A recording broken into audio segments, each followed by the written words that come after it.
So the first part of the solutions for your pH concerns is using highly alkaline shampoos. Now when you're using highly alkaline shampoos, that means that they have a high pH. They're not in between that 4.5, 5.5 range.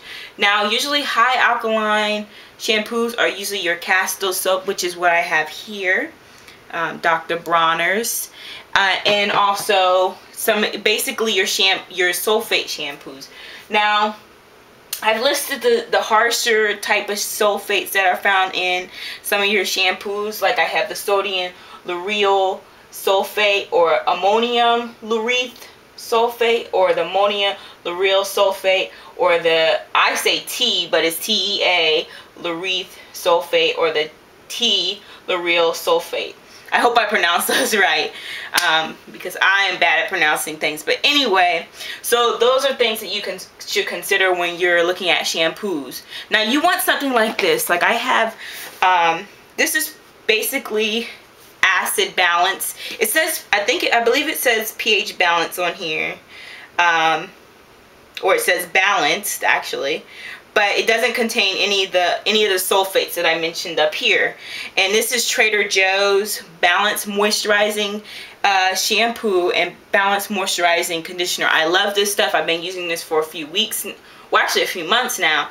And this was $2.99 a bottle at Trader Joe's, so check those out. And so my number 2 solution for your pH concerns is, when in doubt, co-wash. Now co-washing is when you use your conditioner to wash your hair. You don't use any shampoo. Now I said earlier in the video that conditioner is considered to be acidic, and so that's a lot closer to your hair's natural chemistry and its pH, which is the 4.5, 5.5 range. So you can use any conditioner that you want. If I was co-washing, I would probably stay away from conditioners that have silicones in it. I just don't like silicones, but a lot of people like them. I just don't. I'm not going to get into the whole silicone debate, but you know, hey, maybe you guys can battle it out on the comments portion of this. So anyway, when in doubt, co-wash. So number 3 for your pH concerns is the usage of baking soda. Now for me, baking soda really isn't as bad as everybody says it is. I know that Kimmy Tube said that it's bad for your hair, but if you know the reason why you're using baking soda or any highly alkaline solution, then you'll know what it takes to get your hair back to where it's supposed to be as far as pH, which is the 4.5, 5.5. Now anyway, if you're going to use baking soda, which I would recommend using only in moderation, if you're going to use it, always follow up with an apple cider vinegar rinse. And usually you should do apple cider vinegar rinses at the very end of your washing cycle, which is like right after you rinse out the conditioner, which is what I do, because it'll bring your hair back to its like natural acidic level and closer to it, or actually I should say closer to its acidic level that it should be at. And this is what you want for your hair.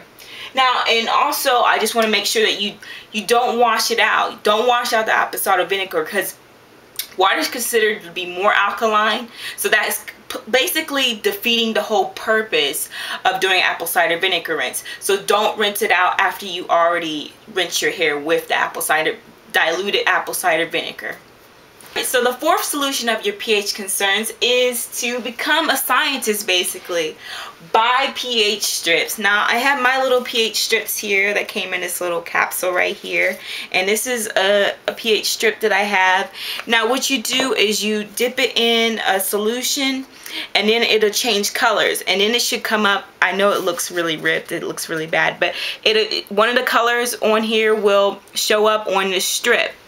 And it'll tell you basically if it's alkaline or if it's acidic, which this is definitely, I recommend that people buy pH strips, because it's really saved me a lot of time and money, and just knowing where my product stood on a pH level.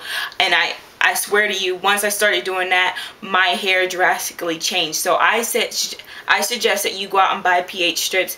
I got these from a teacher's store in the area that I live in, and I've heard people say that they've gotten theirs online. You can get them at like Lowe's or Home Depot or the aquarium. Now the only thing about, or not aquarium, but the pet store, the only thing about getting those kinds of strips from those places is that I think it only goes to a certain, there's like a certain level, like it goes from like 5 to something, I can't remember the other number, up on the pH scale. So it doesn't give you the whole 0 to 14 range as far as checking the pH of a certain product. So I really hope you enjoyed my video. Feel free to hit me up on Twitter at Tiffy Stacy, and also feel free to give your comments and your concerns and your questions, because I will definitely answer them.